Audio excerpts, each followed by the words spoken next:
Ah, oke. Ini materi saya yang terakhir.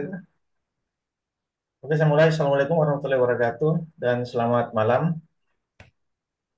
Oh, Waalaikumsalam Malam, warahmatullahi Pak. wabarakatuh. Sayang Kak, materi saya ini yang terakhir dan kalau nggak salah minggu kemarin kan kita baru menyelesaikan 3 kelompok. Ini masih ada materi saya yang mungkin nanti saya akan selesaikan setelah kita menyelesaikan dulu diskusi yang tertunda minggu lalu. Karena kalau nggak salah minggu lalu itu yang belum kelompok 3, 2, dan 1. Ya benar ya. Betul, Pak. Jadi mungkin ini kita perpadat waktunya ya. Mbak Yuke nanti timekeepernya mungkin satu kelompok kalau bisa 15 menit aja ya. Jadi mungkin 7 menit presentase, nanti 8 menit kita tanya jawab. Terus setelah itu jam kedua saya masih berikan materi yang terakhir. Oke, saya persilakan ya untuk dilanjutkan diskusi kelompoknya yang tertunda minggu lalu. Oke, saya persilakan kelompok 3. Silakan.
Ini kelompoknya siapa ya, Mbak?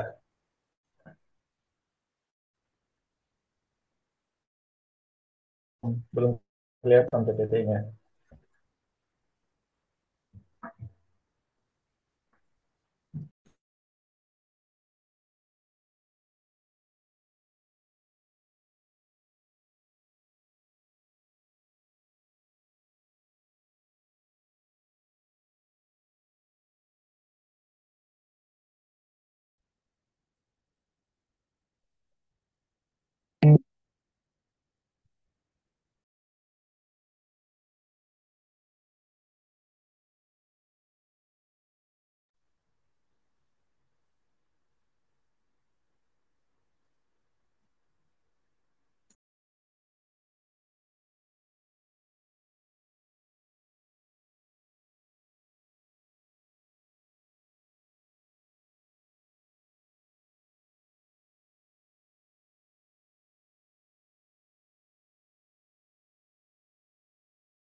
Mbak Nadira suaranya nggak kedengaran ya. Apa masih termute ini?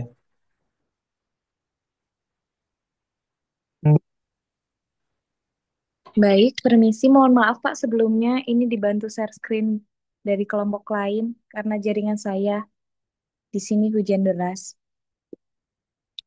Izin, apakah suara saya sudah jelas saat ini Pak? Sudah, sudah.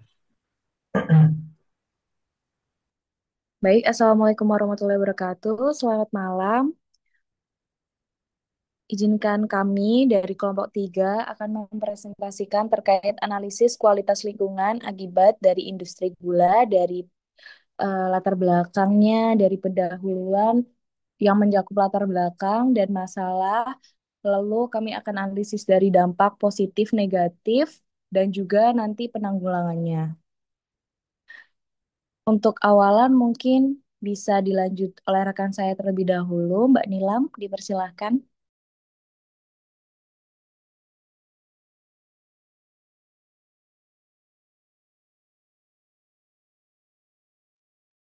Apakah share screen saya udah berganti? Oke, Sudah, saya Mbak. lanjut. Belum, belum. Ini masih masih covernya ini.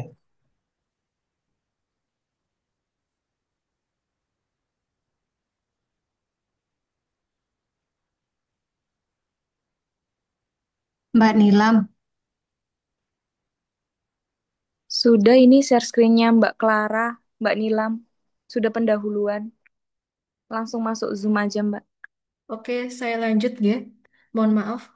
Untuk pendahuluannya, industri gula merupakan agroindustri penting di dunia. Tebu yang merupakan bahan baku pada industri gula menjadi tanaman penghasil uang terbesar di dunia, menyumbang sekitar 80% dari perekonomian di dunia. Seiring dengan perkembangan industri gula ini, muncul berbagai tantangan terkait dampak lingkungan yang dihasilkan, terutama dari limbah yang dihasilkan selama proses produksi. Analisis kualitas lingkungan dan limbah industri gula menjadi sangat penting untuk dilakukan guna memahami sejauh mana aktivitas industri ini mempengaruhi kondisi lingkungan sekitar serta kesehatan manusia. Next, Mbak. Limbah industri gula ada tiga, yaitu limbah padat, cair, dan gas yang memiliki karakteristik khusus yang jika tidak dikelola dengan baik menimbulkan pencemaran serius dan kerusakan lingkungan yang luas. Lanjut. Karakteristik limbah yang pertama ada limbah cair, yaitu ada BOD, COD, TSS, minyak dan lemak, pH, dan H2S. Lanjut. Kemudian ada limbah padat, karakteristik fisik berwarna coklat kehitaman, bertekstur lembek, mengandung air cukup tinggi. Pada karakteristik kimia, pH cenderung netral, kadar BOD dan COD tinggi, mengandung nutrien, mengandung unsur logam. Lanjut. Pada karakteristik limbah gas ada tiga, yaitu sifat fisik menjadi fase gas atau uap, tidak kasat mata, mudah menyebar, dan lainnya. Sifat kimia ada CO2, CO, NOx, SO2, dan lainnya.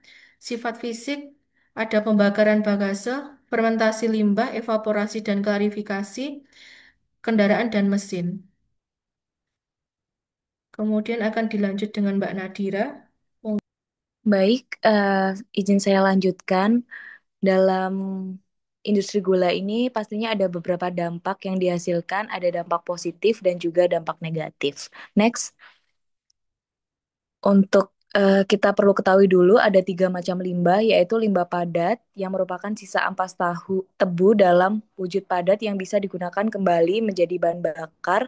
Lalu limbah cair merupakan bahan-bahan sisa buangan air yang bercampur atau telah laut dalam cairan. Yang ketiga limbah gas merupakan limbah yang terdapat di udara yang terkandung banyak unsur kimia. Next. Dampak limbah cair industri gula, ini dampak negatifnya. Adapun penelitian yang membahas limbah cair ini menunjukkan bahwa kadar COD dan kadar TTS melebihi ambang batas yang ditetapkan oleh Kementerian Lingkungan, yang menyebabkan kadar COD yang tinggi menunjukkan banyaknya bahan organik yang terdegradasi secara kimia yang mengakibatkan penurunan kualitas air dan menurunnya oksigen terlarut dalam air. Oleh karena itu, pencemaran air dapat menyebabkan berbagai penyakit pada manusia, terutama yang menggunakan sumber air tercemar seperti untuk mandi, minum, dan irigasi. Next, dampak negatif limbah gas. Ini adapun kondisi udara yang lebih buruk menyebabkan keluhan kesehatan yang lebih tinggi. Penelitian menunjukkan adanya keluhan dari penduduk setempat, adanya iritasi tenggorokan, batuk kronis, dan juga iritasi mata. Next. Dampak negatif limbah padat yaitu degradasi tanah, menurunkan kesuburan tanah, dan juga terganggunya pernafasan. Next. Adapun dampak positif dari limbah industri gula yaitu yang pertama ada pucuk tebu yang dapat digunakan sebagai silase atau jerami yang dapat digunakan untuk pakan ternak. Yang kedua ampas tebu yang dapat digunakan sebagai bahan bakar alternatif. Bahan baku pembuatan kompos briket, partikel board, bahan baku pul, dan bahan kimia seperti furtural. Yang ketiga ada belotong dapat diolah menjadi pakan ternak, pupuk organik, dan pabrik wax. Keempat yaitu tetes dapat dimanfaatkan sebagai bahan ternak, pakan ternak, pupuk dan juga sebagai bahan baku fermentasi yang dapat menghasilkan etanol, asam asetat, dan lainnya. Next. Selanjutnya untuk penanggulangan, yang pertama ada pembangunan kolam penampung dan pencampungan air lembah, kedua penyediaan IPAL, ketiga pemasangan flow meter, pembuatan sistem drainase yang terkontrol, penanaman tanaman penyerapan solusi, yang terakhir yaitu modifikasi cerobong asap. Kesimpulannya yaitu industri gula menghasilkan limbah padat, cair, dan gas yang memiliki potensi mencemari lingkungan jika tidak dikelola dengan baik. Beberapa parameter seperti BOD, COD, TTS, dan pH melebihi baku mutu lingkungan yang berpotensi mencemari perairan dan mengganggu ekosistem. Baik, limbah industri gula ini berdampak ganda, dapat memberikan manfaat ekonomi dan lingkungan bila dikelola dengan baik, dan jika tidak dikelola dengan baik akan berakibat dampak negatif. Next. Saran dari kami yaitu meningkatkan pengolahan limbah, optimalisasi pemanfaatan limbah, peningkatan peran pemerintah dan masyarakat dalam pengawasan dan edukasi, inovasi teknologi ramah lingkungan perlu diterapkan juga dalam proses produksi gula. Lalu adapun penanaman vegetasi penyerapan polutan dan penggunaan energi alternatif rendah emisi perlu dipertimbangkan. Next. Baik, ini adapun daftar pustaka dari kami. Next. Sekian dari kelompok 3. Kurang lebihnya mohon maaf. Dipersilahkan jika ada pertanyaan dari rekan-rekan dan izin mungkin ada koreksi dari Bapak. Terima kasih. Izin menginfokan juga Pak untuk kelompok kami ada Ibu Rofiah yang berhalangan hadir karena anaknya sedang sakit. Terima kasih.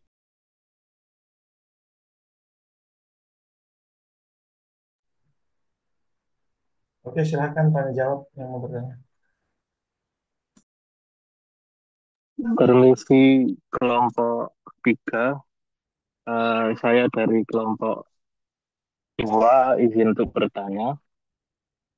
Eh, Pada dampak negatif terkait limbah gas itu kan ada pengaruh terhadap kesehatan masyarakat ya tadi. Terus apakah pemerintah atau pabrik terkait itu sudah ada solusi terkait penanganan hal tersebut nih?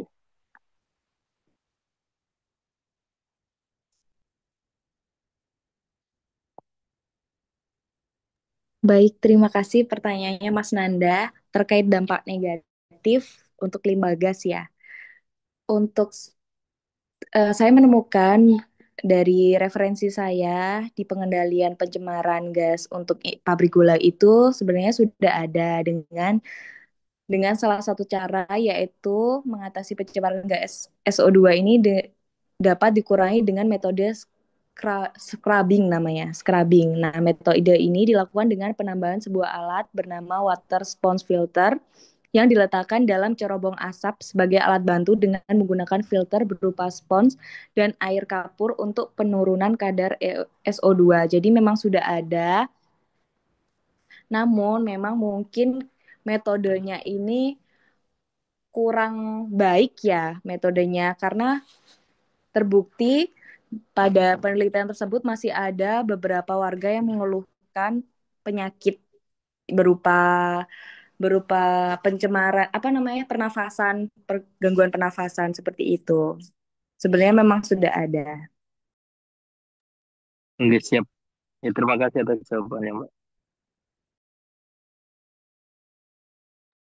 Terima kasih juga Mas Nanda.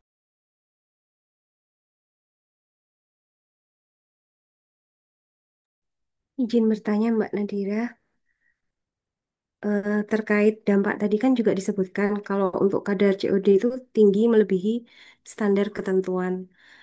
Yang ingin saya tanyakan itu untuk kadar COD yang ditemukan itu berapa? Terus kemudian seharusnya jumlah standar yang ada itu berapa?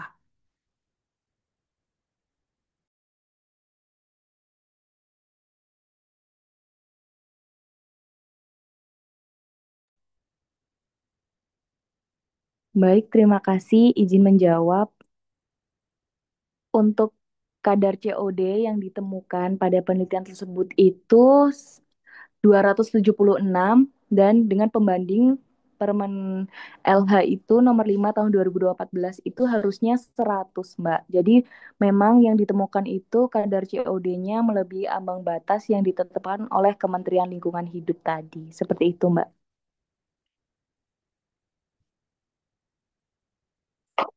Baik, Mbak.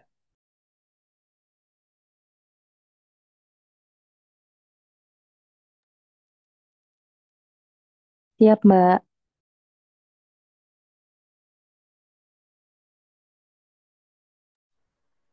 Oke, mungkin dua penanya aja ya.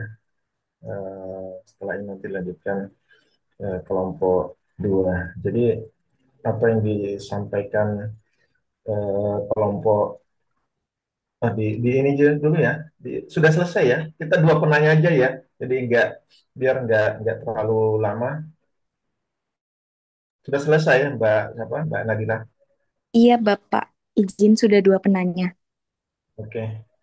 Eh, jadi gini, terkait dengan kalau tadi mungkin mengambil contoh di Kabupaten Sidoarjo dan mungkin di dekat sekitar sini juga kan di Kota Kediri ini juga kan ada, jadi hampir sama sebenarnya pada pada dasarnya untuk industri gula itu sebenarnya pada dasarnya hampir sama. Jadi memang potensi pencemarannya itu ada limbah cair, limbah padat maupun limbah gas. Tetapi memang yang biasanya yang lebih dominan itu adalah limbah gas, yang mana dari asap cerobongnya ini biasa juga kita dapatkan mungkin.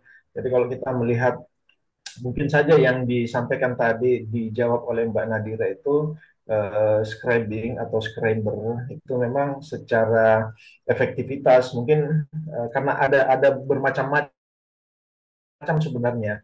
Jadi ada yang mungkin dengan harga yang lebih mahal itu scrubber yang dipakai itu bisa bisa ganda. Jadi PM-nya, jadi particulate matter-nya itu mungkin yang 0,1 pun itu tidak akan lolos. Jadi tergantung sebenarnya dari scrubbing yang dipakai tadi.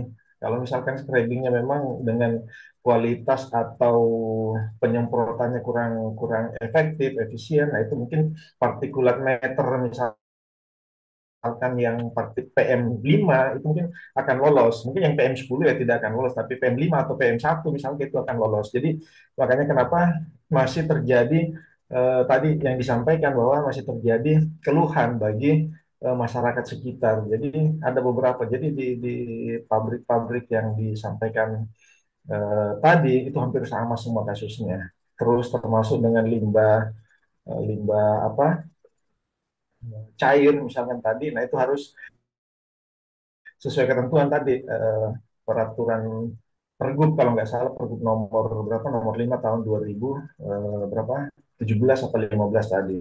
Itu memang harus ada ketentuannya di situ. Jadi IPAL-nya itu harus harus harus memang kinerjanya yang bagus karena jadi ini juga banyak terjadi kapasitas dari IPAL itu kadang overload. Jadi air yang masuk, misalkan limbah cair yang masuk itu lebih lebih besar dibandingkan kapasitas IPAL. Jadi akhirnya apa? Akhirnya ada beberapa yang tidak melalui IPAL itu akan keluar dengan sendirinya dan akan mencemari air di sekitar situ. Jadi masih dari sisi apa eh, penanganan limbah di beberapa pabrik gula itu memang masih ada terkendala. Tapi ada juga yang sudah bagus yang sesuai dengan aturan atau yang ditentukan oleh dari kementerian. Oke, mungkin begitu ya penjelasan tambahnya. Baik, saya persilakan kelompok dua.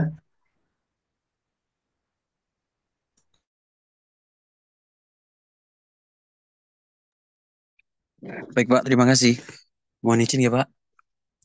Mohon izin Pak, kami dari kelompok 2. Perkenalkan, kelompok kami ada saya, Farid Fadoli, kemudian ada Mbak Nabila Nindi Nirmala, dan ketiga ada Mas Alfananda. Di sini kami kelompok akan membahas terkait analisis lingkungan terkait kertas. Izin Bapak, industri kertas merupakan salah satu sektor manufaktur strategis di Indonesia yang berkontribusi signifikan terhadap pertumbuhan ekonomi nasional maupun ekspor, penyerapan tenaga kerja, dan penyediaan bahan baku, sektor pendidikan, logistik, serta kemasan. Namun, di balik manfaatnya ekonominya, industri ini dikenal sebagai salah satu industri yang menghasilkan limbah dalam jumlah yang besar dan beragam jenis, baik dalam bentuk padat, cair, maupun gas. Proses produksi selalu melibatkan ada beberapa tahapan, mulai dari mekanik dan kimia yang inisiatif, mulai dari pemasakan kayu atau pulping, pencucian, bleaching, hingga pengeringan yang semuanya berpotensi mencemari lingkungan. Jika tidak ditangani dengan baik, maka produknya bisa menghasilkan limbah yang sangat luar biasa hingga mohon maaf Pak, hingga susah untuk dikelola dengan baik, seperti mencakup pencemaran air, degradasi tanah, emisi gas rumah kaca, dan resiko kesehatan masyarakat. Next. Analisis limbah industri kertas. Untuk limbah cair, sumbernya proses pulping, pencucian, bleaching, dan pencetakan. Komposisinya ada BOD atau Biochemical Oxygen Diamond, kemudian COD, Chemical Oxygen Diamond, dan pH ekstrim atau bisa asam atau basah. Contoh kasusnya di Indonesia ada limbah cair dari industri kertas di air Kanal Magetan, Sidoarjo, diukur menggunakan parameter biologi melalui indeks biotik, tergolong perairan yang kotor dengan tingkat pencemaran yang agak berat. Kondisi ini didukung oleh temuan jenis Tubulfite dan Toyubrate B yang lebih dominan ditemukan. Jenis biota tersebut merupakan biota yang hidupnya toleran, bahkan sangat toleran terhadap pencemaran. Kemudian limbah padat, sumber dari sisa serat, selut dan ipal dan abu boiler, komposisinya ada serat organik tak terurai, logam berat, dan VAS. Dampak umumnya menurunkan kesuburan tanah, menyebabkan bau busuk, dan mengganggu estetika lingkungan.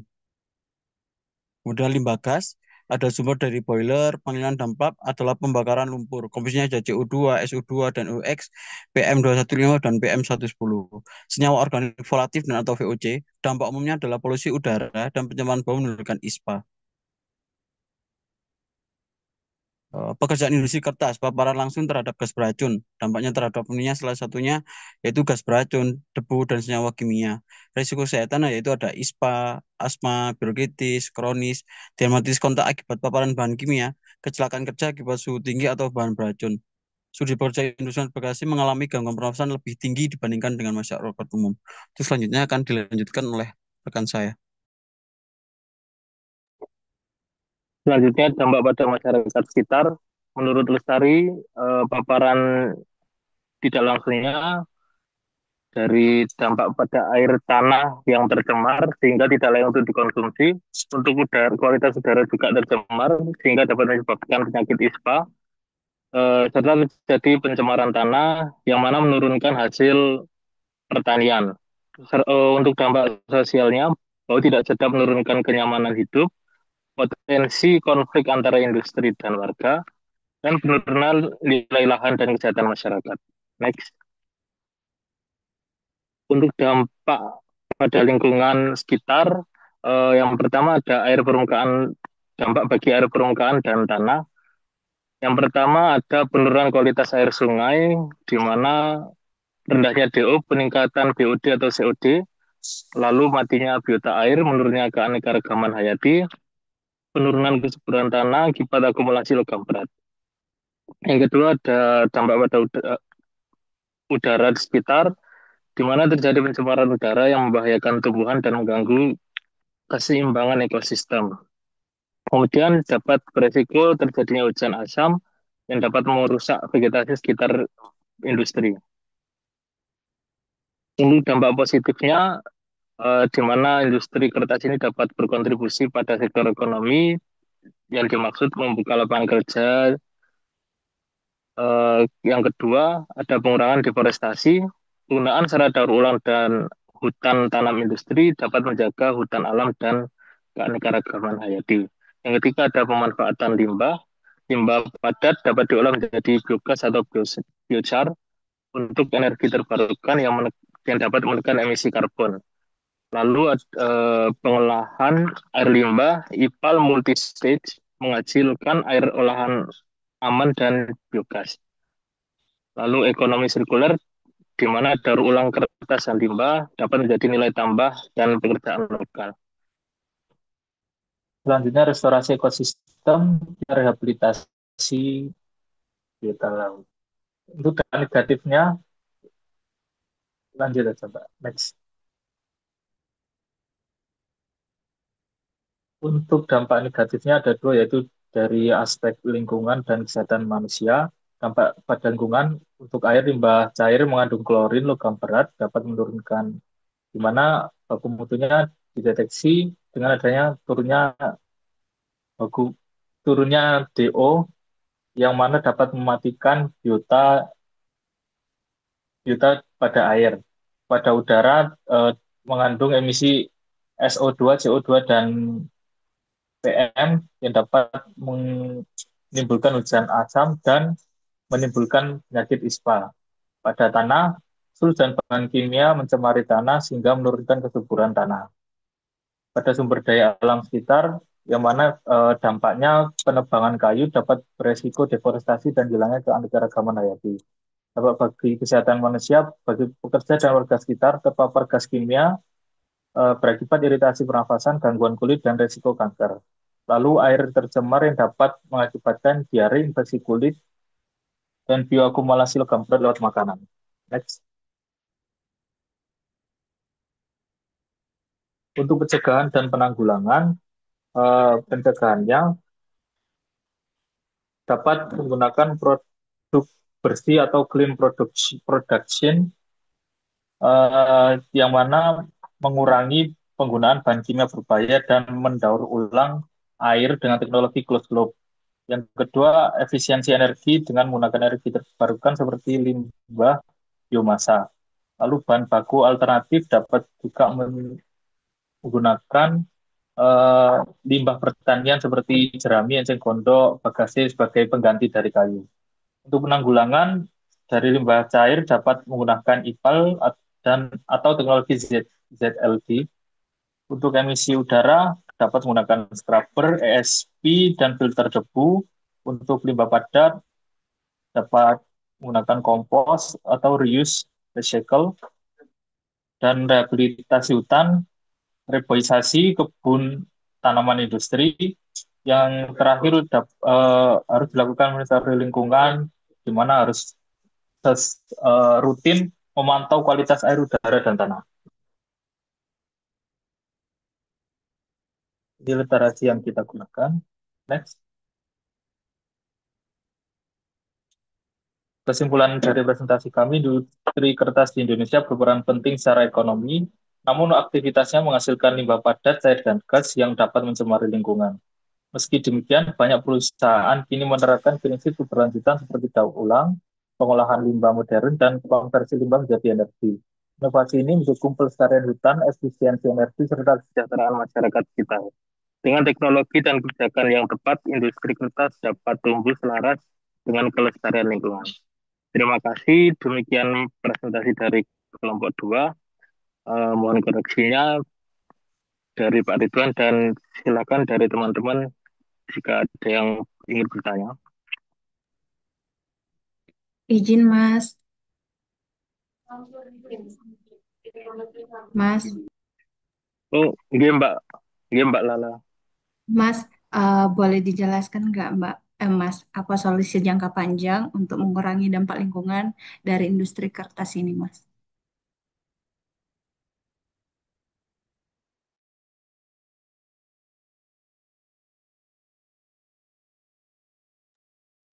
Baik Mbak Clara, izin saya jawab ya Mas Nenang nggih. Izin. Jadi pertanyaan dari Mbak Clara tadi adalah apa solusi jangka panjang untuk mengurangi dampak lingkungan dari industri kertas nggih Mbak nggih. Jadi pemerintah itu harus beralih Mbak.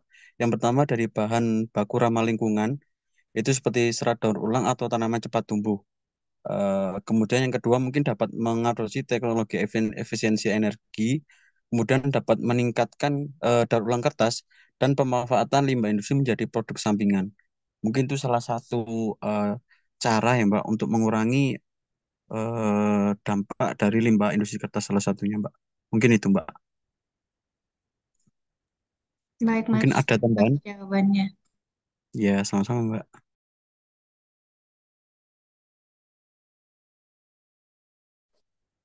Nah, izin Mas, permisi mau tanya terkait dampak limbah kertas ini, mohon maaf, ya kertas ya, dampak limbah kertas ini, apakah masyarakat itu bisa diikutsertakan dalam pengelolaan dampak dari limbah ini? Kalau bisa, bagaimana, Nggih? Apa bisa dijelaskan? Terima kasih sebelumnya. Eh, Iya, terima kasih Mbak atas pertanyaannya. Izin untuk menjawab. Jadi tentunya masyarakat ini sangat bisa untuk dilibatkan untuk apa dalam pengelolaan dampak dari limbah industri kertas ini. Seperti yang pertama bisa dilakukan edukasi lingkungan, terus bisa juga pemanfaatan pelatihan pemanfaatan limbah sampai monitoring kualitas lingkungan bersama-sama. Jadi dari pihak industri bisa bekerja sama juga dengan masyarakat. Kemudian ini kan bisa menciptakan partisipasi yang aktif sekaligus membuka peluang ekonomi baru seperti pengelolaan limbah kan dapat diolah menjadi produk kreatif juga gitu. Tapi dengan catatan limbah yang di apa yang akan dimanfaatkan tadi itu sudah diedukasi terlebih dahulu pada masyarakat mana limbah yang berbahaya dan memang bisa dimanfaatkan kembali. Gitu sih Mbak, kalau menurut kami.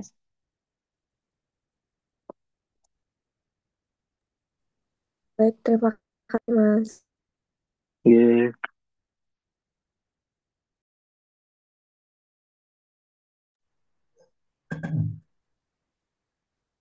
Oke, sudah ya untuk kelompok 2. Iya, sudah Pak.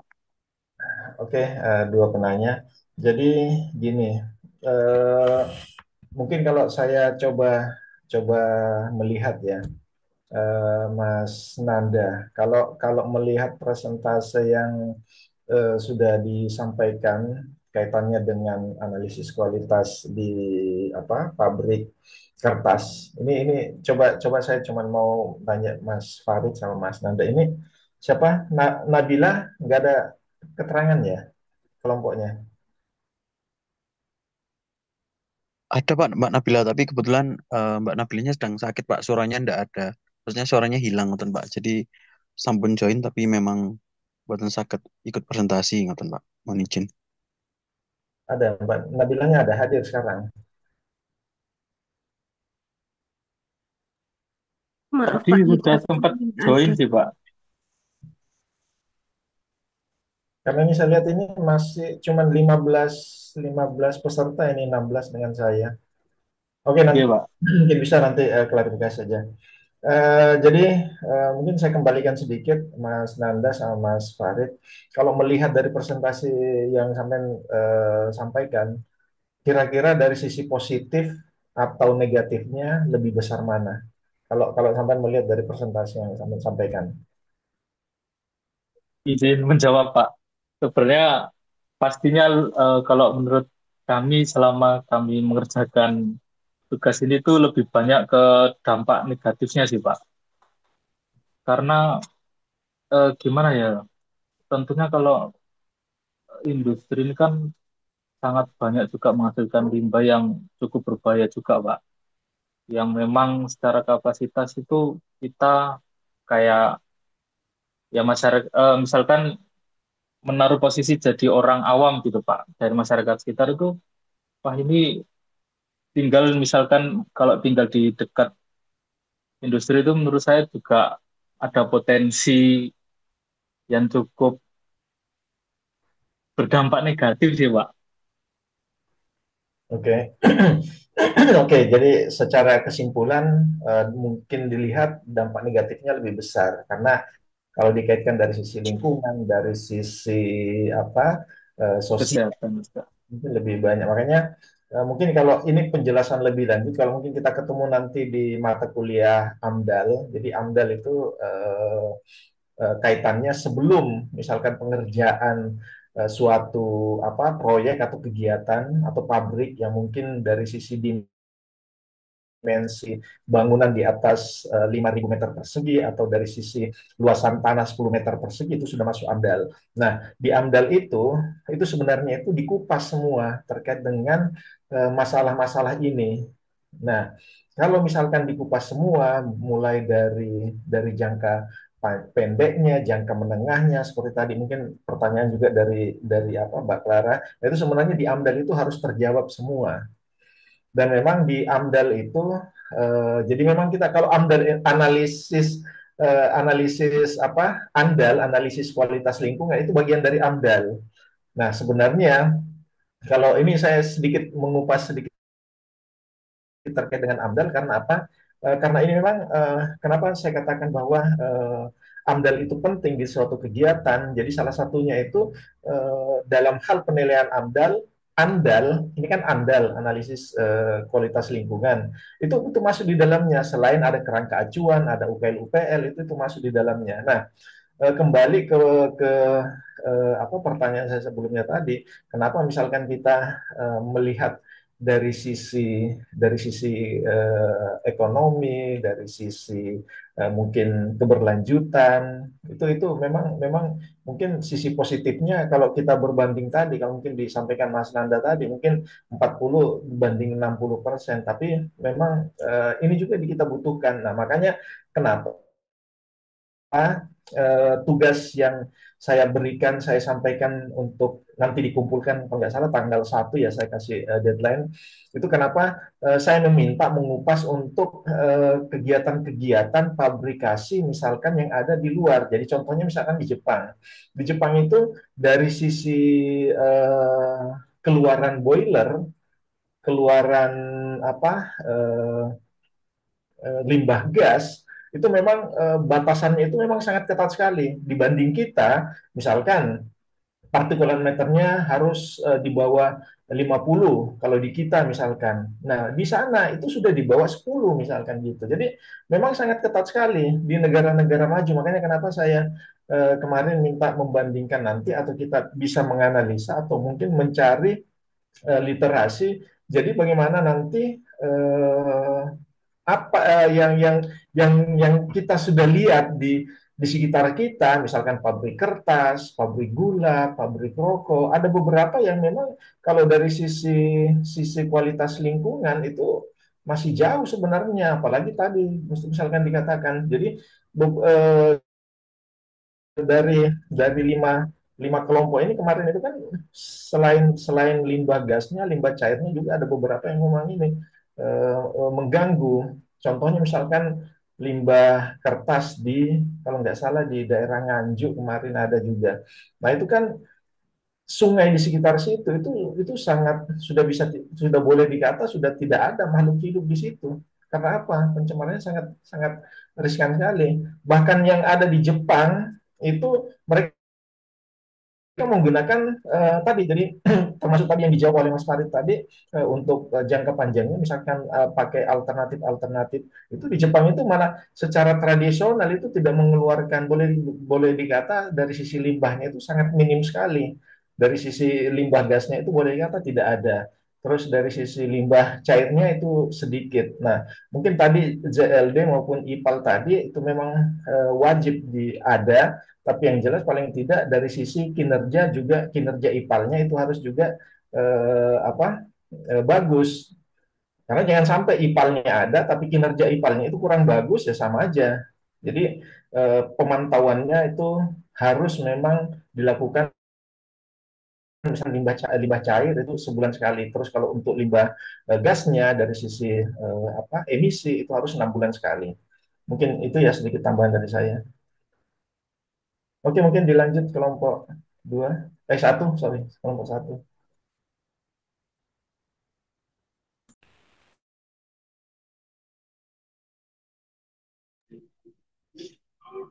Baik, terima kasih Pak. Mohon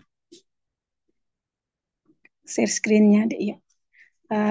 Selamat malam untuk Bapak dan teman-teman. Kami dari kelompok 1 akan menyampaikan analisis kualitas lingkungan pada limbah industri semen dengan anggota saya sendiri, Carolina Sapu, dan Mas Sakina, serta Mbak Sakina dan Mas Fani Ilham. Lanjut. Latar belakang, industri semen memegang peranan krusial dalam pembangunan infrastruktur suatu negara termasuk Indonesia. Sebagai salah satu sektor industri yang vital, kegiatan operasional pabrik semen melibatkan proses penambangan bahan baku seperti batu gamping dan tanah liat, serta proses produksi yang kompleks termasuk pembakaran diklin. Lanjut.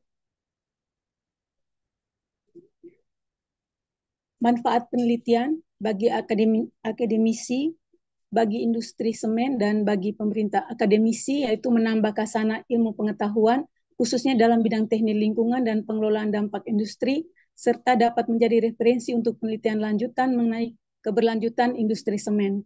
Yang kedua, bagi industri semen, memberikan informasi dan rekomendasi praktis mengenai identifikasi, evaluasi, dan strategi pengelolaan limbah, serta dampak lingkungan sehingga dapat mendukung praktik produksi yang lebih bertanggung jawab dan berkelanjutan. Yang ketiga, bagi pemerintah atau regulator, menyediakan data dan analisis yang relevan sebagai dasar pertimbangan dalam perumusan kebijakan, pengawasan penegakan peraturan lingkungan terkait industri semen, serta mendukung implementasi AMDAL yang lebih efektif. Lanjut. Kajian teori. Industri semen merupakan sektor manufaktur yang fundamental dalam pembangunan infrastruktur global, menghasilkan bahan pengikat hidrolik utama yang digunakan dalam produksi beton dan mortar. Proses produksi semen umumnya melibatkan beberapa tahapan utama. Tahapan pertama adalah penambangan bahan baku yang meliputi batu gamping sebagai sumber kalsium karbonat, tanah liat, sumber silika, alumina, dan oksida besi, pasir besi, dan bahan korektif lainnya. Lanjut. Kualitas lingkungan dan limbah.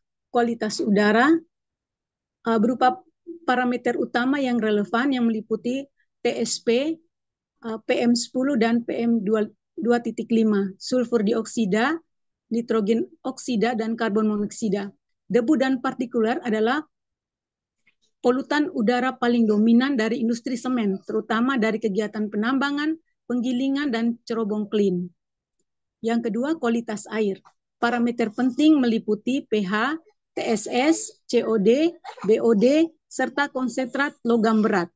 Limbah cair dari industri semen dapat berasal dari air pendingin, air pencucian, atau limbah domestik. Kontaminasi logam berat pada air dan sedimen juga menjadi perhatian serius di wilayah industri. Selanjutnya oleh teman Mas Fani. Selanjutnya yang ketiga adalah kualitas tanah. Kualitas tanah di sekitar industri semen dapat dipengaruhi oleh deposisi debu, limpasan limbah cair, dan potensi akumulasi logam berat. Parameter yang relevan termasuk pH tanah, kandungan bahan organik, dan konsentrasi logam berat.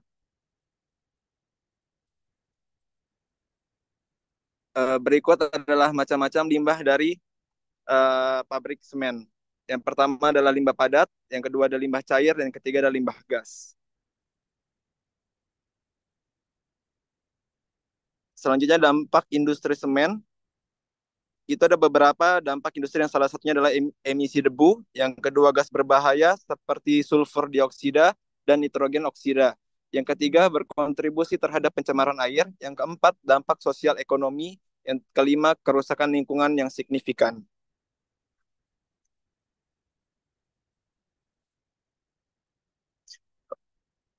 Penanggulangan dan pencegahan dampak industri semen. Yang pertama, penerapan teknologi ramah lingkungan dalam proses produksi semen. Yang kedua, pengelolaan limbah yang baik. Yang ketiga, pentingnya partisipasi masyarakat dalam proses pengambilan keputusan. Yang keempat, memperkuat regulasi dan kebijakan terkait industri semen. Yang kelima, edukasi dan kesadaran lingkungan di kalangan masyarakat juga harus ditingkatkan. Selanjutnya dilanjutkan oleh Mbak Sakinah. Baik, terima kasih Mas untuk kesimpulannya. Di industri semen meskipun esensial bagi pembangunan, membawa serta dampak lingkungan dan sosial ekonomi yang signifikan. Kedua, untuk polusi udara, emisi gas rumah kaca, degradasi lahan, serta potensi konflik sosial dan masalah kesehatan masyarakat adalah beberapa tantangan utama yang harus dihadapi. Namun, dengan penerapan strategi penanggulangan dan pencegahan yang komprehensif, dampak-dampak negatif ini dapat diminimalkan. Yang ketiga, kunci keberhasilan terletak pada kombinasi inovasi teknologi seperti penggunaan bahan bakar alternatif, penangkapan karbon, dan pengembangan semen rendah karbon. Praktik operasional yang bertanggung jawab, efisiensi bahan baku, pengelolaan limbah yang baik, reklamasi lahan, serta pendekatan sosial yang partisipatif seperti pemberdayaan masyarakat lokal, CSR yang efektif, manajemen konflik, dan dialog berkelanjutan. Yang keempat, peran pemerintah melalui regulasi yang kuat, pengawasan yang ketat, dan penegakan hukum yang tegas juga sangat krusial. Untuk yang kelima, pada akhirnya pembangunan berkelanjutan di sektor industri semen menuntut komitmen dari semua pihak. Industri untuk berinovasi dan beroperasi secara bertanggung jawab. Pemerintah untuk menciptakan kerangka regulasi yang mendukung dan menegakkan aturan, serta masyarakat untuk berpartisipasi aktif dalam proses pengambilan keputusan. Dengan upaya kolektif, industri semen dapat terus berkontribusi pada pembangunan tanpa mengorbankan kesehatan planet dan kesejahteraan generasi mendatang. Kemudian, untuk sarannya, untuk mengurangi dampak dari inovasi produk, bisa mengembangkan semen rendah karbon atau semen yang berbahan baku tidak berbahaya. Kemudian untuk menunjang perekonomian masyarakat, khusus sekitar lokasi, bisa jadi diprioritaskan untuk tenaga kerjanya, pengembangan usaha mikro, kecil, menengah, seperti UMKM. Yang ketiga, program kemitraan dan pembinaan. Terima kasih, demikian dari kelompok satu. Mungkin ada yang bertanya. Izin bertanya untuk kelompok satu. Baik, Eh, Mbak. contoh inovasi produk untuk mengurangi dampak produksi semen kira-kira apa ya, Mbak? Mas. Ya, terima kasih untuk Mbak Kolisatur. Untuk inovasi produk, yang pertama, pengembangan semen rendah karbon dengan mengembangkan jenis semen baru dengan kandungan klinker yang lebih rendah atau menggunakan bahan pengikat alternatif yang menghasilkan emisi CO2 lebih sedikit, atau pilihan keduanya semen geopolimer, melalui penelitian dan pengembangan semen geopolimer yang tidak menggunakan klinker, semen Portland, dan memiliki jejak karbon yang jauh lebih rendah. Mungkin itu saja, Mbak.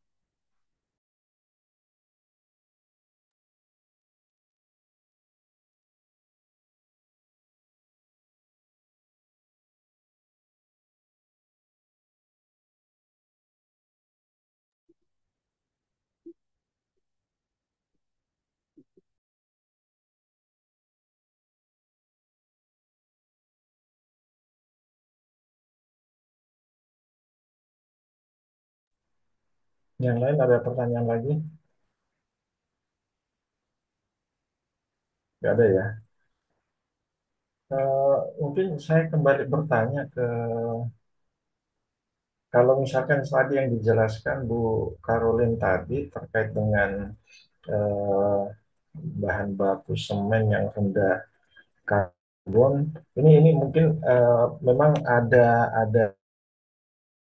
apa ya, konsekuensi yang harus harus ditawarkan lebih. Maksudnya gini, misalkan misalkan disampaikan tadi bahwa semen yang rendah karbon atau mungkin yang apa, dari sisi silikanya yang lebih bagus, tapi mungkin konsekuensinya mungkin harga semennya itu harus lebih lebih mahal lagi dibandingkan dengan semen-semen konvensional yang kita dapatkan, misalkan gitu. Nah, ini juga menjadi dilema tersendiri, karena di satu sisi kita mau melakukan sama juga dengan misalkan deterjen, misalkan tingkat fosfatnya yang tinggi, tapi kita misalkan menyarankan sabun yang ramah lingkungan, tingkat fosfatnya rendah, tapi di satu sisi dari sisi biaya juga itu membebani. Nah, sama tadi mungkin disampaikan Bu Caroline. Jadi dari sisi itu pasti ada konsekuensinya. Konsekuensinya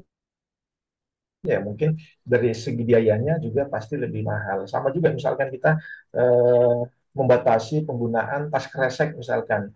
Kita menganjurkan misalkan pun menggunakan tas kresek yang ramah lingkungan. Nah, tas kresek yang ramah lingkungan otomatis pasti berbahan baku organik. Nah, bahan baku organik ini pada saat diolah menjadikan tas kresek itu mungkin 10 kali lebih mahal biayanya dibanding dengan tas plastik biasa. Jadi ini memang ada konsekuensi yang harus dibayarkan lebih dalam hal ini. Nah, tadi juga disampaikan kalau nggak salah siapa Mas Fani terkait dengan teknologi modern. Nah, ini sekali lagi saya bilang kenapa teknologi modern ini sudah banyak dipakai oleh negara-negara maju yang mana dari sisi pencemaran lingkungannya itu sangat bisa diminimalisir.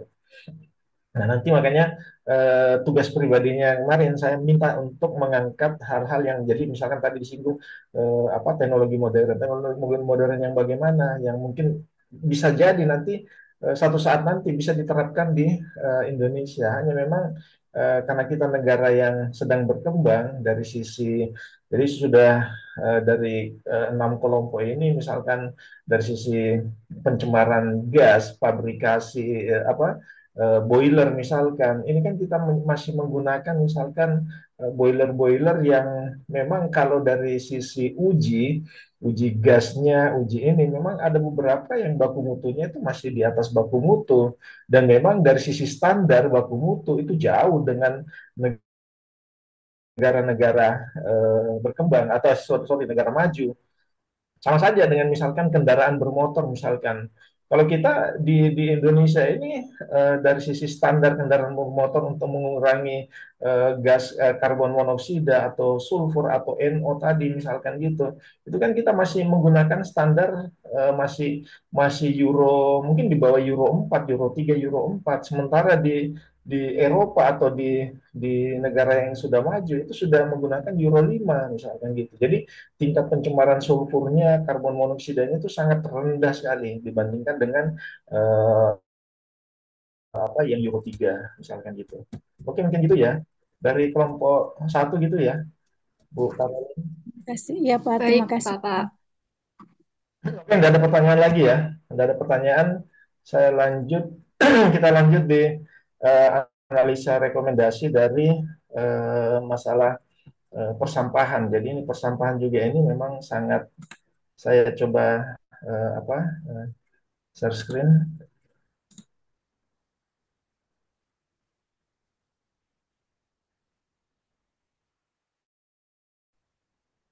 sudah bisa kelihatan ya. Sudah, Pak. Sudah.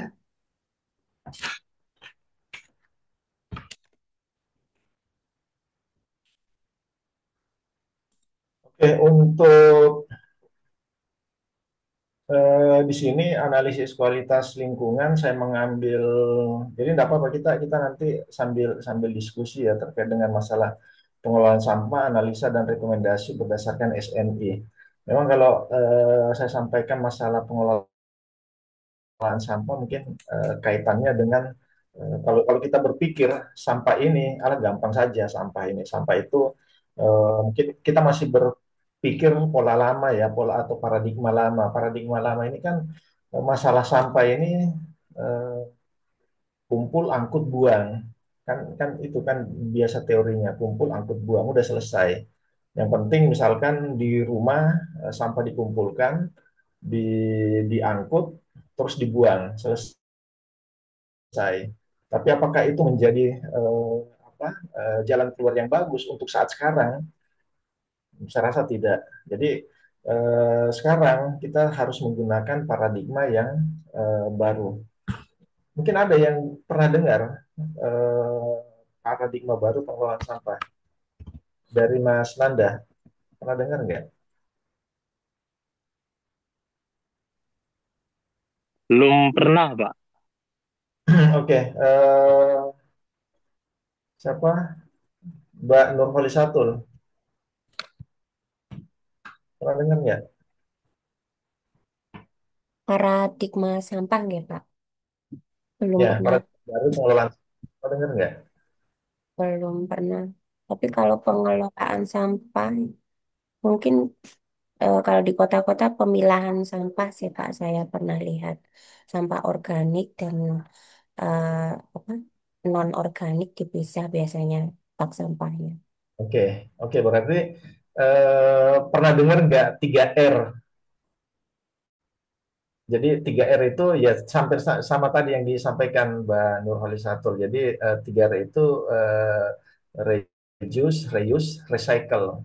Jadi apa pemanfaatannya, terus eh, guna ulangnya, terus recycle-nya, daur ulangnya. Jadi pemanfaatan guna ulang dengan daur ulang. Nah itu kaitannya dengan pemilahan. Jadi eh, paling tidak paradigma baru dalam pengelolaan sampah ini sudah di, di diatur dalam Undang-Undang Nomor 18 sebenarnya tentang pengelolaan sampah. Hanya memang pada saat kita mungkin orang awam atau mungkin orang-orang yang pada dasarnya tidak peduli dengan sampah, sampah itu ya itu tadi kumpul, angkut, buang, ya selesai. Nah sekarang paling tidak kita melakukan 3R itu. Bahkan sekarang kalau mungkin saya katakan boleh katakan reviews itu atau pembatasan, ya kita harus mulai dari sekarang. Nah, mungkin juga sudah ada yang dengar yang Surabaya juga atau mungkin Kota Kediri juga kan kita sudah membatasi misalkan tas kresek di Surabaya. eh, Kalau nggak salah itu juga sudah dilakukan di Kediri juga kita di toko-toko yang seperti toko modern itu sudah tidak ada lagi yang menggunakan kantong plastik sekali pakai itu sudah tidak ada. Jadi kita anjurkan untuk menggunakan tas guna ulang atau tas yang bisa berkali-kali kita pakai. Jadi di sini ada penjelasannya dari undang-undang, terus nanti ada juga SNI nomor 19245 tahun 2002 tentang tata cara teknik operasional pengelolaan sampah. Sumber sampah ini ada dari apa aktivitas kegiatan manusia, mungkin dari pemukiman, tempat tinggal, rumah tangga, tempat-tempat umum, perdagangan, sarana pelayanan kesehatan, industri, dan lain sebagainya. Jadi sumber sampah ini boleh dikata kita bisa dapatkan di semua hampir di semua lini. Jadi kalau kita kehidupan sehari-hari nih tidak ada yang tidak menghasilkan sampah. Jadi semua pasti orang menghasilkan sampah. Terus ada juga yang namanya timbulan sampah. Nah, timbulan sampah ini kalau dari ada yang pernah dengar juga timbulan sampah. Jadi timbulan sampah itu semacam perkiraan sampah yang ada di sekitar kita. Jadi misalkan gini, dari sisi ini saya ngambil contoh secara kuantitas ya, satuan berat kilogram per hari. Jadi kalau saya menghitung dari 2019 atau 2020 masuk 2020 itu saya menghitung timbulan sampah misalkan yang ada di Kota Kediri. Saya nggak ngerti di kota-kota lain. Yang jelas kalau di Kota Kediri itu saya menghitung itu mulai dari tahun 2019 itu sekitar 0,5 kilogram orang per hari. Di tahun 2025 jadi 6 tahun berjalan ini itu sudah 0,6 kilogram per hari. Jadi eh, kita dalam kehidupan sehari-hari ternyata eh, menghasilkan sampah juga itu ya dari tahun ke tahun itu makin makin bertambah. Contohnya misalkan yang dulunya kita misalkan sering makan langsung misalkan makan di warung misalkan. Nah, sekarang mungkin zaman-zaman sekarang sudah tidak lagi karena kita misalkan malas keluar misalkan pesen Gojek atau GrabFood misalkan, GoFood misalkan. Nah, ini kan sudah pasti menghasilkan sampah lagi tambahan. Nah, kalau saya menghitung, jadi timbulan sampah itu perkiraan sampah yang ada di sekitar kita. Jadi contohnya misalkan gini, eh, di satu wilayah, misalkan di satu klaster atau misalkan di satu desa ada 1.000 penduduk, 1.000 jiwa misalkan. Nah, 1.000 jiwa ini kalau kita kalikan, kalau saya katakan misalkan dikalikan 0,6 koefisiennya, itu berarti berapa? Berarti sekitar 600 kilogram sampah yang dihasilkan. Nah, itulah timbulan sampah. Jadi perkiraan sampah setiap harinya. Karena di kalau untuk koefisien yang standar dari kementerian juga itu kota kota kecil itu koefisien kilogram per harinya orang menghasilkan sampah itu antara 0,3 sampai 0,5. Itu kota kecil ya. Nah, sementara kalau kota sedang itu antara 0,5 sampai 0,7. Itu kalau kota Kediri itu masuk kota sedang. Jadi 0,6 itu masih standar koefisiennya. Sementara kalau untuk kota besar kayak Surabaya itu antara 0,7 sampai 0,9. Saya nggak ngerti kalau koefisien yang sekarang penghitungan Dinas Lingkungan Hidup Kota Surabaya itu berapa? Mungkin antara 0,7 sampai 0,75 mungkin. Karena kota besar itu ya koefisiennya itu karena tingkat mobilitas, tingkat ekonomi masyarakat itu lebih lebih maju. Otomatis pasti dari sisi timbulan sampah itu juga lebih lebih banyak. Nah, ini coba saya melihat di SNI yang 2002 tadi, ini kalau kita mengklasifikasikan secara berat sumber sampah ini, mulai dari rumah permanen, rumah semi permanen, sampai dengan pasar, ini rata-rata antara 0,35 sampai 0,4. Jadi sekolah pun misalkan kalau kita melihat ini per murid per hari itu menghasilkan 0,01, 0,02. Nah, secara keseluruhan kita melihat di sini, berarti di sini kan setiap harinya pasti ada eh, sampah yang dihasilkan. Nah, kalau kita rata-ratakan, ini bisa saja rata-ratanya ini antara 0,5 sampai 0,7 kilogram per hari orang menghasilkan sampah. Nah, makanya di sini kalau kita melihat ini, berarti kan paling tidak yang saya katakan tadi bahwa kalau kita masih merunut kepada paradigma lama yang mana kumpul angkut buang, nah ini kan pasti otomatis seperti kejadian yang mungkin sudah ada kita lihat di kota besar. Contohnya misalkan Jakarta. Jakarta itu sudah sangat tanda kutip sudah sangat sulit untuk menangani sampahnya karena sampah yang ada di kota Jakarta itu setiap harinya itu kurang lebih 4.000 ton setiap hari. Nah, dengan lahan yang terbatas, akhirnya dia eh, kalau nggak salah menyewa menyewa menyewa lahan di daerah Bekasi untuk apa? Untuk mengangkut sampah-sampah mereka dari 400 kilogram 400 ton sampah setiap hari. Nah, ini yang menjadi dilema sekarang dari kota-kota besar. Dan bahkan sekarang, kalau misalkan di TPA, sampah itu tidak ditangani dengan benar, itu akan ditutup oleh kementerian. Jadi kalau misalkan dia melakukan pengelolaan sampahnya tidak secara serius atau mungkin open dumping, nah itu pasti akan ditutup oleh kementerian. Jadi sudah ada beberapa, ini kemarin itu saya dengar sudah ada 2 yang akan ditutup lagi. Terus kalau TPA-nya ditutup, terus bagaimana kelanjutannya?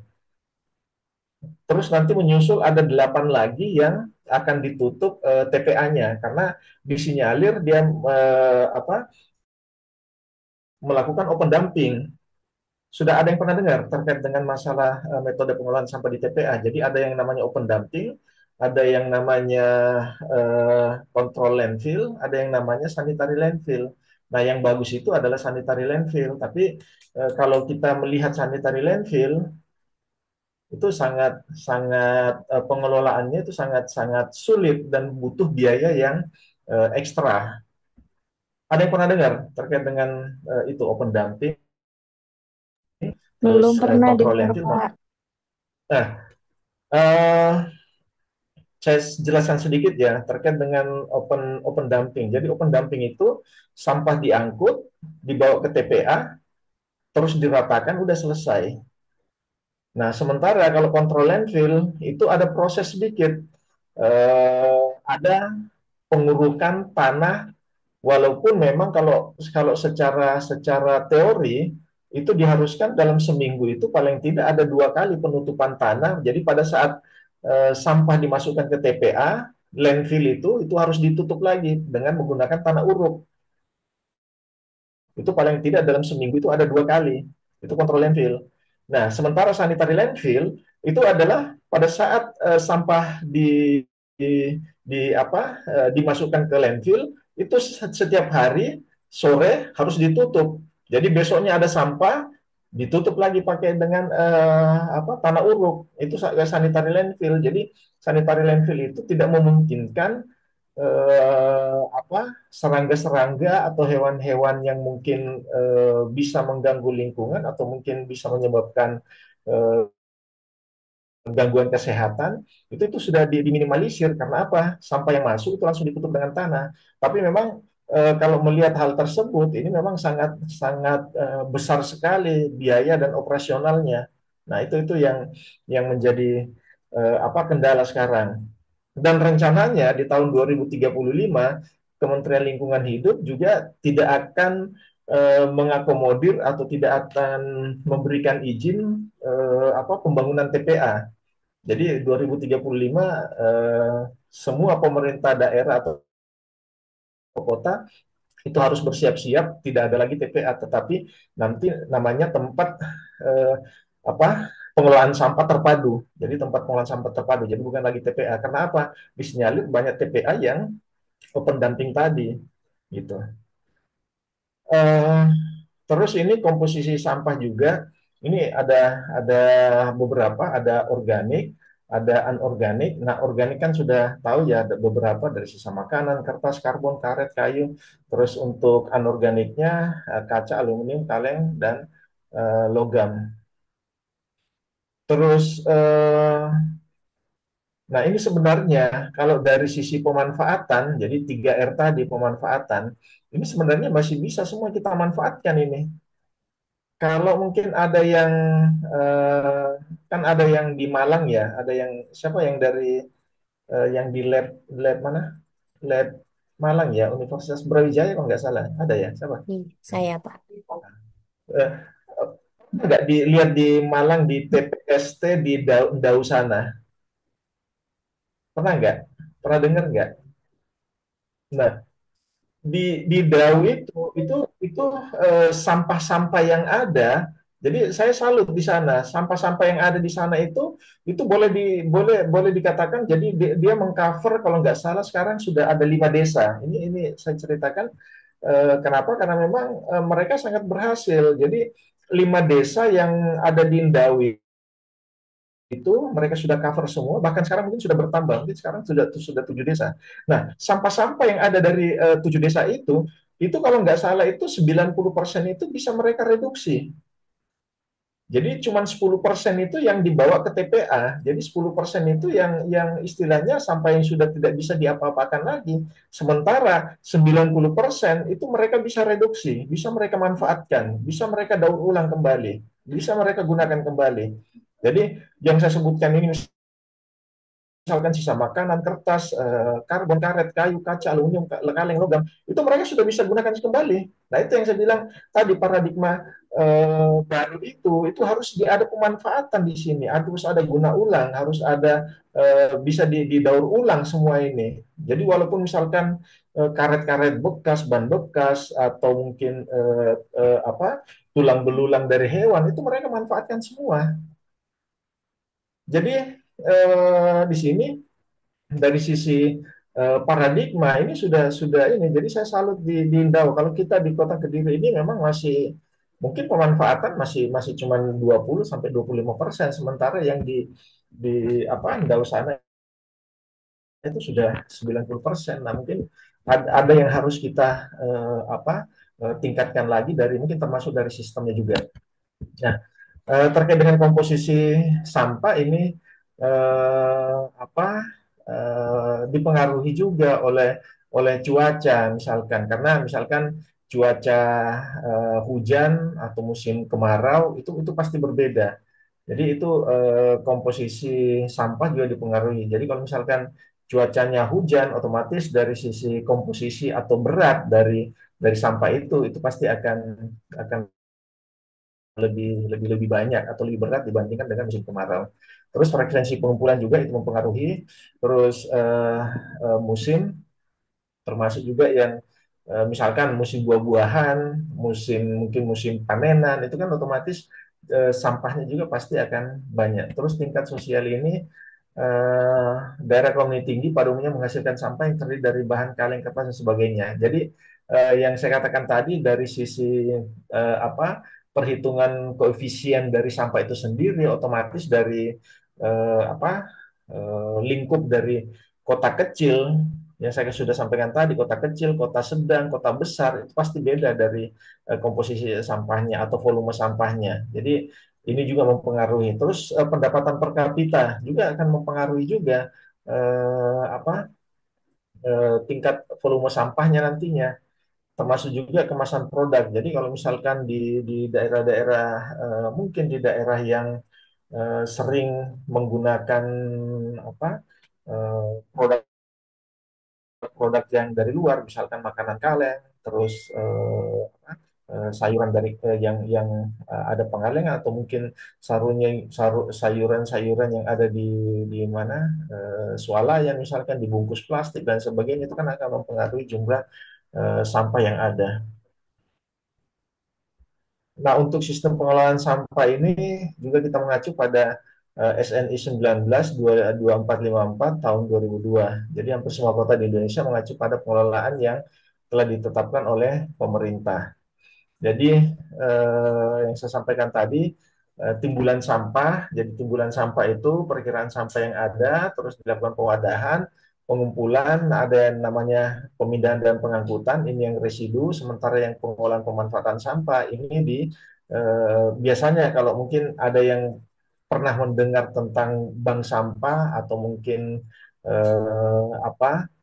produsen sampah guna ulang, itu biasanya bisa dimanfaat kembali. Jadi di sini ada pemanfaatan atau kita memanfaatkan sampah itu untuk didaur ulang. Jadi di sini juga nanti akan menimbulkan circular ekonomi bagi masyarakat. Jadi contohnya sekarang yang kita bentuk misalkan di bank sampah. Nah, pembuangan akhir ini ya mungkin di sini juga pasti ada residu-residu, tapi memang kecil sifatnya. Sementara yang sifatnya residu memang sudah tidak bisa dimanfaatkan, itu langsung ke pembuangan akhir. Dan sebenarnya untuk kemarin juga saya pernah mendengar terkait dengan waste to change, jadi waste to energy juga. Bagaimana sekarang sampah ini dimanfaatkan untuk dijadikan energi. Jadi di beberapa tempat, mungkin di Surabaya ada yang pernah dengar bahwa di TPA Benowo itu sudah ada PLTSA. Jadi pembangkit listrik tenaga sampah, di mana sudah menghasilkan listrik. Hanya memang listrik yang dihasilkan itu masih skala lokal. Jadi untuk penerangan jalan maupun lampu-lampu yang ada di bangunan TPA Benowo sendiri. Itu ini hampir sama secara teknis: timbulan sampah, pewadahan sampah, pengumpulan sampah, proses pemindahan. Ini ada ketentuan-ketentuannya juga. Jadi pewadahan sampah paling tidak itu bagaimana di, di apa tempat sumber sampah itu sebenarnya dilakukan pemilahan. Nah, ini memang paling tidak harus dilakukan karena apa? Karena paling tidak itu supaya sampah yang misalkan dipilah, sampah organiknya itu bisa dijadikan kompos, bisa dijadikan pakan ternak atau mungkin pakan dari maggot. Terus nanti yang untuk sampah anorganiknya itu bisa dibawa ke bank sampah atau ke pengepul untuk bisa dijual kembali. Jadi harus menumbuhkan circular economy. Jadi kami juga di di mana di Kediri ini sekarang saya mengembangkan zero waste kawasan. Jadi di tingkat kelurahan itu di RT ini kita akan membuat zero waste kawasan. Jadi zero waste itu bukan tidak ada sampah, tetapi bagaimana sampah itu dikelola, dimanfaatkan, dan dilakukan pengurangan dari sumbernya, dari rumah tangga itu sendiri.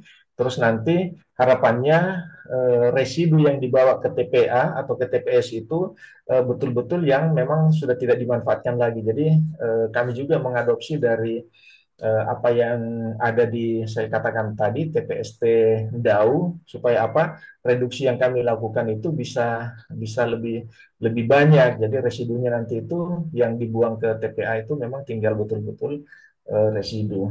Jadi juga ini ada pengumpulan sampah, pemindahan,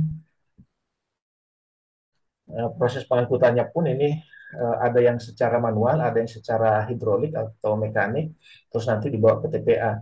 Tapi nanti untuk 2035 harapannya nanti eh, eh, apa bukan lagi namanya TPA, tapi nanti namanya TPST. Jadi mungkin landfillnya itu mungkin satu berbanding, jadi landfillnya itu misalkan 1 hektar untuk paling untuk residu, sementara yang 5 hektarnya ya paling tidak untuk pengelolaan. Jadi ada pengelolaan di situ, dalam artian ada proses 3R di situ. Reduce, reuse, recycle. Nah, nanti misalkan pun nanti pengelolaan sudah tinggal residu, ya baru dibawa ke landfill. Jadi nanti harapannya begitu. Pengembangan TPA ke depannya itu harus dilakukan seperti itu. Terus ini sudah saya sampaikan pengolahan sampah terpadu yang nanti bukan lagi TPA, tapi harapannya nanti pengolahan sampah terpadu. Termasuk juga mungkin nanti ada insenerator di sini. Dari eh, eh, apa ini reduksi sampah dari sumbernya, recycling dan pengomposan, terus transfer to energy. Jadi yang saya katakan tadi bahwa pun misalkan sampah ini kalau bisa itu dijadikan sebagai sumber sumber tenaga listrik. Tapi pun kalau misalkan tidak bisa digunakan sebagai sumber tenaga listrik, paling tidak akhirnya nanti sampah ini ya udah dimasukkan ke insinerator, dan nanti kita dari sisi residunya itu tinggal sedikit. Jadi harapannya pun kalau misalkan tidak dijadikan energi, ya paling tidak dimasukkan ke insinerator, terus akhirnya secara volume itu bisa berkurang. Eh, ini analisis timbulan sampah. Sebenarnya ini juga karena sudah ada tugasnya, saya mau suruh menghitung juga sebenarnya ini, tapi tugasnya kemarin sudah selesai apa belum? Sudah ada yang selesai tugas individu? Belum, Pak. Oh, belum. Belum, Pak. Oke, enggak apa-apa, nanti siapa yang lebih cepat selesai, enggak apa-apa, nanti disampaikan ke saya. Jadi batasnya cuma sampai tanggal 1 ya. Sebenarnya ini juga di tahun kemarin ini pasti saya akan suruh menghitung analisa timbulan sampah, tapi karena sudah ada tugas ya, ya sudah, ini biar nanti kita coba lihatlah. Ini ada beberapa, jadi perhitungan-perhitungan dari misalkan sumber sampah, misalkan yang ada di pasar, jadi yang ada di rumah tangga, yang ada di perkantoran, yang ada di sekolah, yang ada di jalan itu berbeda semua. Jadi nanti ada perhitungan-perhitungannya tersendiri. Jadi contohnya misalkan gini, ini saya mengambil di SNI tahun 95, di kantor per pegawai per hari itu bisa menghasilkan sampah 0,8 kilogram per hari. Nah, ini sampling ya, untuk sampling, sorry. Terus untuk SNI-nya itu antara 0,025 sampai 0,1.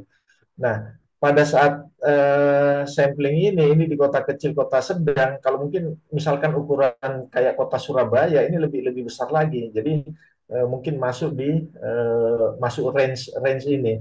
Nah, di sini kita melihat bahwa eh, pada pada sumbernya ini kantor, ruko, sekolah sampai dengan pasar ini kan variatif di sini.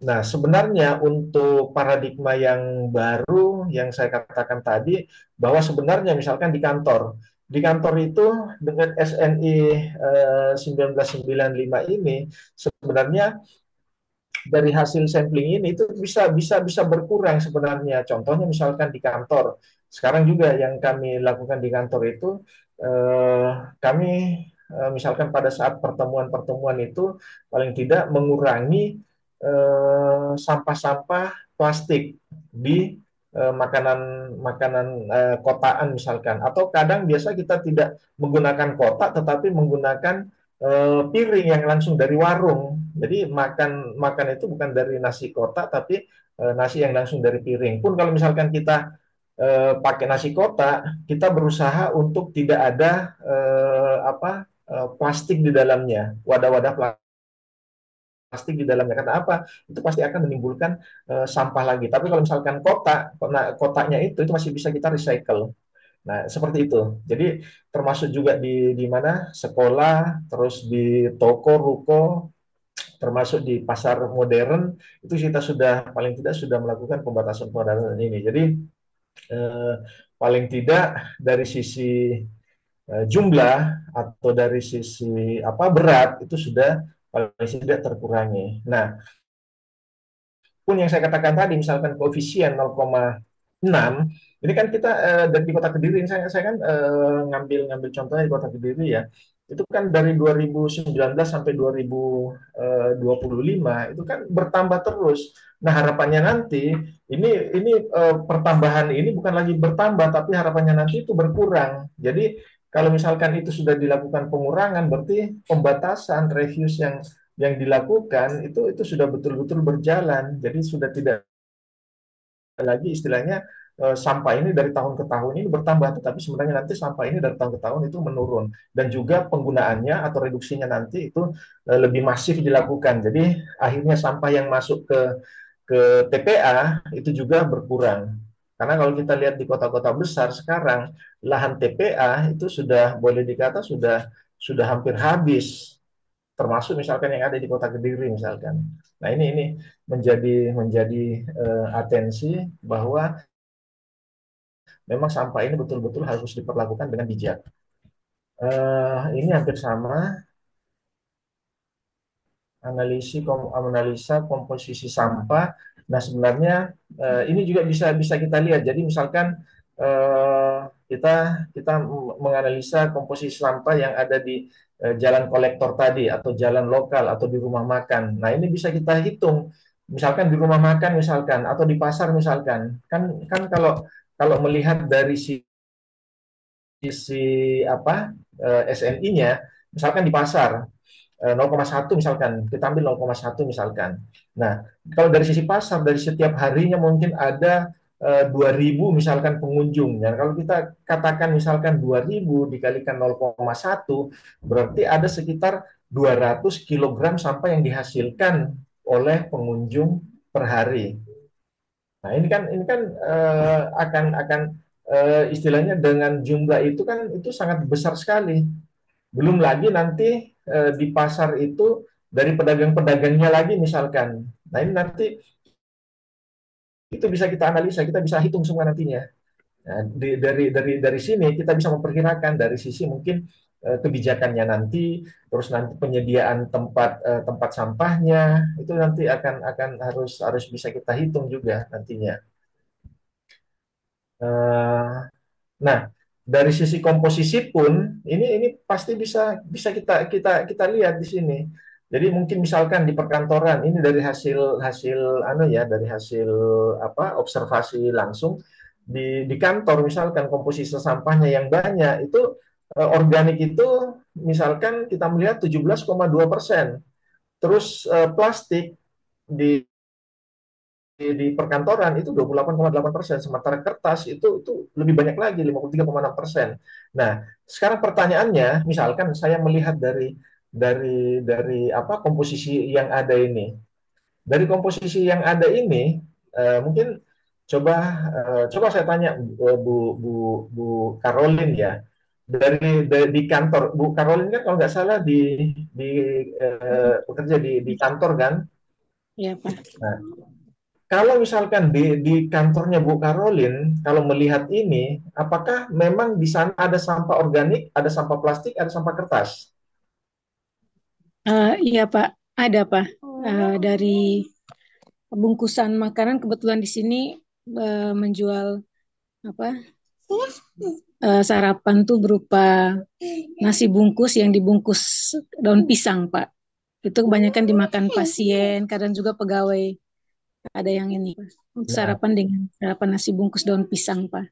Lalu sisa kue juga dibungkus dengan plastik, Pak. Kebanyakan begitu. nah, kalau melihat itu berarti dari sisi sisi apa di sana ini mungkin saya bertanya sedikit ya, pemanfaatannya ada nggak di sana, Bu Caroline? Terus terang Pak, pemanfaatan belum ada Pak. Hanya kalau yang saya lihat itu kebanyakan sampah plastik berupa gelas aqua, botol aqua, dan sampah seng bekas atau drum bekas itu kebanyakan dikirim ke Jawa Pak. Kalau Nah, untuk ya didaur ulang belum ada Pak. Nah, mungkin nah ini mungkin salah satu contoh dan saya rasa mungkin di tempatnya Mas Fani misalkan, Mas Farid misalkan mungkin hampir sama juga mungkin yang ada kasus di apa tempatnya tempat kerjanya Bu Karolin misalkan. Jadi sebenarnya kalau kita melihat komposisi ini semua bisa kita manfaatkan sebenarnya. Organik misalkan, organik bisa kita jadikan kompos, bisa kita jadikan makanan ternak misalkan. Terus plastik dari komposisi ini, plastik juga boleh dikata di kantor ini dominan juga, banyak juga. Nah, plastik apa yang tidak bisa daur ulang? Semua bisa didaur ulang. Entahlah itu mungkin dari kresek memang kalau dari sisi value atau nilai atau harganya itu memang sangat rendah. Tapi paling tidak kalau bisa kita daur ulang atau kita bisa manfaatkan kembali, berarti kan otomatis sampah yang masuk ke TPA itu kan tidak ada. Kan gitu. Sama dengan kertas. Kertas apa lagi? Kalau kertas udah dibawa ke pemulung itu udah laku. Walaupun memang ada yang sifatnya rahasia, itu kan rahasia itu kan bisa apa ya namanya dihancurkan dan bisa dijual kembali sebenarnya. Nah, itu juga yang tadi misalkan nanti pabrik kertas misalkan bubur kertas juga ini ya bisa dijadikan kertas kembali sebenarnya terkait dengan itu. Nah, yang saya katakan tadi makanya kalaupun misalkan kita, jadi ini kan saya lihat rata-rata ini kan memang di perkantoran, tapi memang pemanfaatannya ini memang belum belum maksimal atau bahkan mungkin belum ada. Nah, kalau kita melihat secara keseluruhan, ini kan bisa dimanfaatkan semua, baik yang ada di toko, sekolah, jalan kolektor, rumah makan, sampai dengan pasar itu bisa dimanfaatkan semua sebenarnya. Nah, ini yang saya katakan tadi, karena kita masih melakukan prinsip paradigma lama. Paradigma lama itu seperti yang disampaikan tadi sama Bu Karolin, kita sampah itu ada, kita kumpulkan, kita akhirnya diangkut, terus sudah dibuang ke TPA, selesai. Tapi itu menjadi masalah pada saat di TPA. Nah, sekarang bagaimana kita sampah-sampah ini bisa kita manfaatkan. Jadi atau membuat ada nilai value-nya, ada nilai yang bisa kita jadikan apa nilai tambah misalkan bagi masyarakat. Nah, ini yang sebenarnya menjadi tugas kita semua, bukan misalkan tugas dari Dinas Lingkungan Hidup saja, tetapi tugas kita semua, termasuk kalau misalnya kita manfaatkan. Ini yang jadi PR kita bersama. Ini sama di kantor, toko, sekolah, jalan, rumah makan. Ini hampir semua ada sampah di dalamnya, baik itu organik maupun anorganik tadi. Ini kita juga di Kota Kediri sudah mulai apa ya paling tidak menumbuhkan circular ekonomi kalau di masyarakat atau mungkin di kawasan pelaku usaha atau kegiatan ini kita sudah mencoba untuk melakukan itu. Eh, ini dari hasil yang kami lakukan juga, misalkan organik, komposisinya, presentasenya ini antara 50-60%. Jadi organik memang sangat dominan, padahal organik ini juga bisa kita manfaatkan, bukan bukan hanya kita buang. Kalau kalau saya mungkin saya manfaatkan untuk pakan ternak, pakan ayam, udah selesai. Saya misalkan sisa makanan kasih kasih ayam diberikan ke ayam, udah selesai habis. Terus kalau untuk kertas plastik atau mungkin apa eh, botol-botol bekas ya mungkin diserahkan ke pemulung. Jadi paling tidak itu ada nilai di dalamnya, gitu ya. Nah ini hampir sama konsep tadi. Terus yang bisa kita manfaatkan dari sampah kertas, kantong plastik, ini sudah bisa semua kita manfaatkan. Botol plastik, sampah daun, sisa makanan, ini bisa kita manfaatkan semua. Eh, Mungkin itu aja dari saya. Eh, Sampai sini ada pertanyaan nggak? Saya tidak memberikan analisa-analisa pengelolaan sampah karena sudah ada tugasnya yang saya berikan sebelumnya. Ada pertanyaan nggak? Dari Mas Farid ada nggak? Atau Mbak Clara ada pertanyaan nggak? Bapak.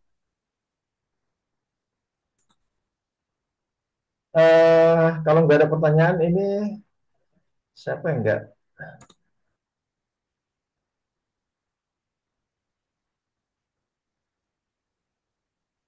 Mbak Sakinah ada nggak? Ada, Bapak. Mbak Imania, Mbak Susna, Belum ada, Pak. Mbak Nadira. Hadir, Bapak. Izin, Pak. Lagi sinyalnya buruk, Pak. Oke, Mas Farid. Sudah nggak ada Mas Farid ini.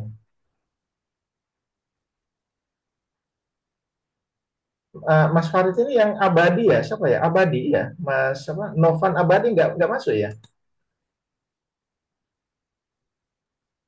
Izin Pak, Mas Novan tadi di perjalanan, Pak.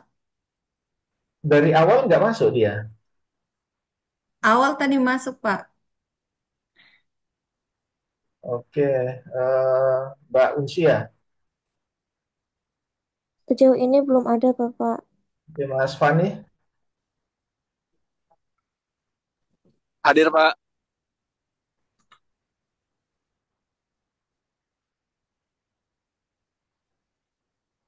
oke, nggak ada pertanyaan? Saya Pak izin bertanya boleh Pak? Oke, Eh, sama sekedar sharing deh Pak. ya, Di tempat saya kan di instansi apa radiologi itu kan ada cairan developer sama fixer. Biasanya kan ditampung dulu di wadah kayak jirigen gitu, dikumpulkan nanti ada PT yang kayak mengambil gitu loh Pak. Apa saya boleh tanya kira-kira teknis pembuangannya di PT itu di, diolah jadi apa ya Pak? Bapak tahu nggak? oke. Jadi kalau sisa itu kan termasuk sisa apa aktivitas dari laboratorium ya. Iya, itu kan kayak mencuci fotonya itu loh Pak, cairannya kan ada sendiri Ya, bahan kimianya. ya, otomatis itu termasuk di dalam limbah B3 akhirnya.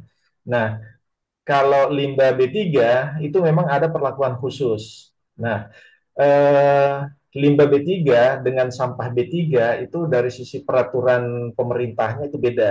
Jadi kalau limbah B3 itu masuk di PP Peraturan Pemerintah nomor 22, kalau untuk sampah B3 itu masuk di PP 27.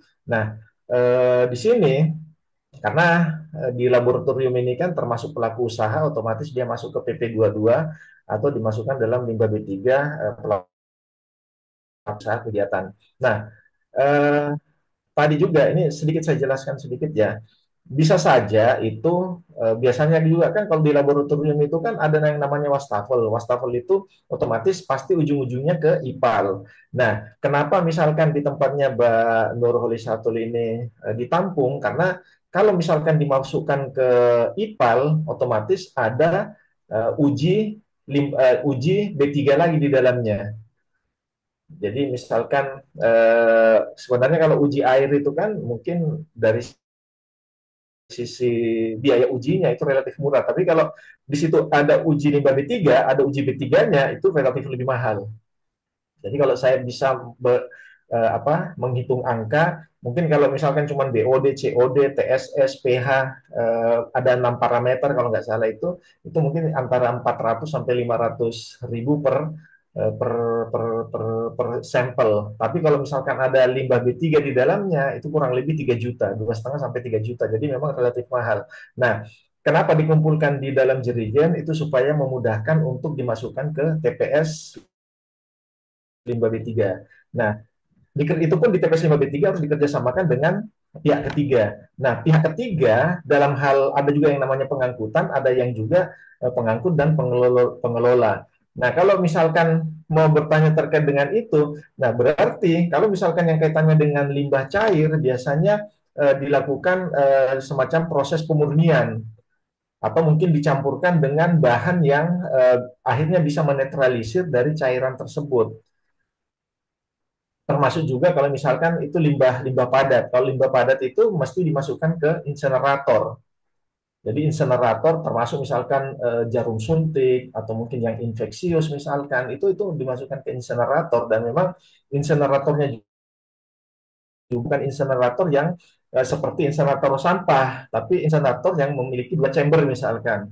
Jadi chamber pertama misalkan harus minimal suhunya 800 derajat, terus chamber kedua itu minimal 1000 derajat. Jadi memang ada perlakuan khusus terkait dengan limbah B3 ini. Jadi itu kalau misalkan semacam oli bekas, biasanya kalau oli bekas itu juga termasuk limbah B3 cair, tetapi biasanya ada yang memanfaatkan kembali. Tapi memanfaat kembali juga itu harus ada izinnya, bukan istilahnya langsung dimanfaatkan begitu, tapi harus mereka melalui izin juga. Jadi gitu ya, Mbak Nur Halisatul, terkait dengan limbah B3 cair yang dikumpulkan di TPS B3 itu diambil oleh pihak ketiga dan itu akan dimurnikan. Kalaupun misalkan pemurniannya itu memang harus punya spesifikasi khusus, atau mungkin misalkan yang mungkin ada yang sifatnya radioaktif misalkan, itu biasanya kalau di Jawa Timur itu belum ada, makanya dikirim ke PPLI di Karawang sana.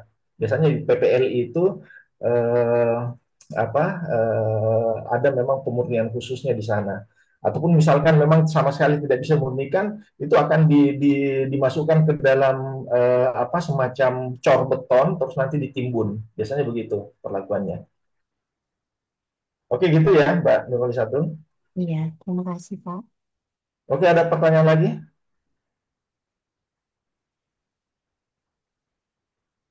Kalau nggak ada pertanyaan, saya cukupkan sampai di sini ya. Mungkin itu saja dari saya untuk terkait dengan analisis kualitas lingkungan pengelolaan persampahan. Terus mungkin ini pertemuan eh, yang terakhir nanti akan dilanjutkan oleh Bu Maria. Tapi yang jelas untuk pengganti ujian akhir semester itu saya sudah sampaikan bahwa nanti saya gantikan dengan tugas individu. Tapi yang jelas nanti tugas individunya harus tidak boleh ada yang sama ya, karena kan dari sisi kelompok kan kemarin kemarin atau tadi kan sama, misalkan pabrik kertas, tapi saya ingin sebenarnya nanti dari sisi tugas individunya itu masing-masing punya eh, apa eh, referensi atau pemikiran sendiri. Jadi saya harapkan mungkin dari eh, literasinya dari negara-negara maju paling tidak, supaya apa kita bisa bercermin ke situ. Oke, kalau sudah tidak ada pertanyaan, saya cukupkan sampai di sini. Mungkin kalau dalam selama ini ada salah kata atau mungkin ada hal-hal yang mungkin mengganjal atau mengganggu atau mungkin memang tidak berkenan, saya mohon maaf. Dan eh, pertemuan kita juga ini yang terakhir, dan saya pikir nanti kalaupun nanti kita akan ketemu lagi di materi atau perkuliahan selanjutnya, mungkin saya nggak ngerti ini kalau di Ali Jenjang ini sudah masuk semester berapa ya? Apakah kita ketemu nanti di AMDAL atau di Semester 2, Pak. semester 2? Iya, Oh, iya. mungkin nanti kita akan ketemu di materi AMDAL kalau misalkan eh, apa eh, dari Bu Maria. Mungkin biasanya saya dengan Bu Maria itu berbagi ini materi misalkan. Atau mungkin Pak Dadi, saya nggak ngerti nanti Pak Dadi atau saya atau Bu Maria nanti yang jelas Bu Maria selaku penanggung jawabnya. Oke, saya cukupkan sampai di sini. Kalau tidak ada pertanyaan, mungkin itu saja dari saya.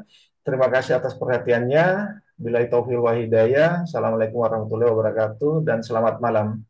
Malam. Terima kasih. Terima kasih, Waalaikumsalam. Terima kasih, Bapak. Pak. Terima kasih banyak, Assalamualaikum Pak. warahmatullahi wabarakatuh. Waalaikumsalam.